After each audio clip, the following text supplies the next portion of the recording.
네, 7월 25일 화요일 말씀 묵상입니다. 예레미야 8장 18절부터 21절까지고요. 요절은 21절입니다. 딸 내 백성이 상하였으므로 나도 상하여 슬퍼하며 놀라움에 잡혔도다. 아멘. 예. 하나님의 슬픔을 말하고 있습니다. 슬프다 나의 근심이여 어떻게 위로받을 수 있을까? 내 마음이 병들었도다. 하나님이 근심하고 또 하나님께서 말하기를 내가 어떻게 위로받을 수 있을까? 내 마음이 병들었도다 라고 말씀하신다는 겁니다. 이유는 딸 내 백성의 심히 먼 땅에서 부르짖는 소리로다. 심히 먼 땅, 이건 이제 전쟁을 해서 포로로 잡혀갔다는 얘기입니다. 거기서부터 딸 내 백성이 부르짖는 소리를 듣는다라는 겁니다. 그러니 오늘 표현대로 딸의 아버지이신 하나님께서 얼마나 마음이 안타깝고 얼마나 마음이 아프시겠습니까? 그래서 슬프다 나의 근심이여 어떻게 위로를 받을 수 있을까?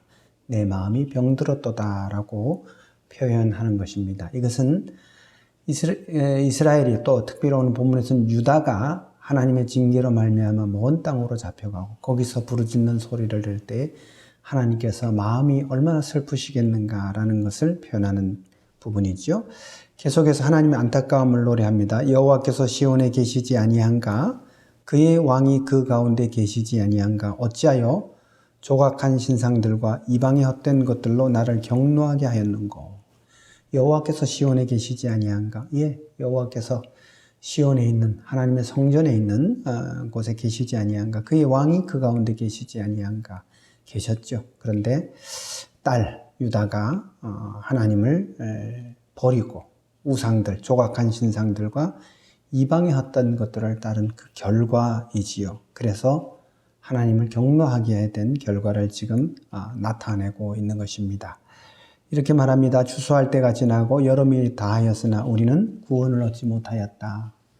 추수할 때가 되었으면 마땅히 추수를 해야 되는데 우리는 구원을 얻지 못하였다라는 겁니다. 하나님이 없는데, 하나님이 함께 하시지 않는데, 하나님의 은혜가 내리지 않는데 어떻게 추수할 수 있겠습니까?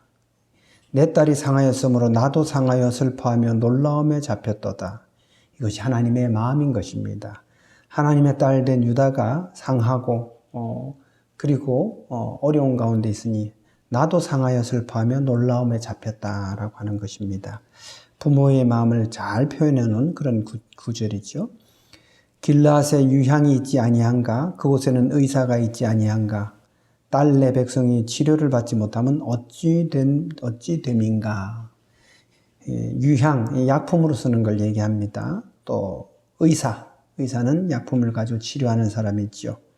유향이 없느냐, 의사가 없느냐라는 겁니다. 있지 않은가? 그런데도 내 딸, 내 백성이 치료를 받지 못하면 어찌 됨이냐라는 겁니다. 치료받지 못하는 이유는 딱 하나입니다.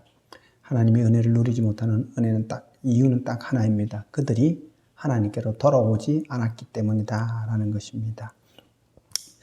성도 여러분, 유다가 하나님을 떠나 상한 모습을 하나님께서 심히 안타까워하고 계시죠. 하나님은 우리 믿음의 성도들을 사랑하십니다. 저를 사랑하시고 여러분을 사랑하십니다. 저와 여러분이 주님의 품 안에서 복되게 사는 것을 기뻐하십니다. 그러므로 성도 여러분, 주님의 품 안에서 복되게 사시기 바랍니다. 하나님의 사랑을 받으시기 바랍니다. 부디 하나님의 사랑 안에 거하는 믿음의 성도 여러분 되시기 바랍니다. 감사합니다.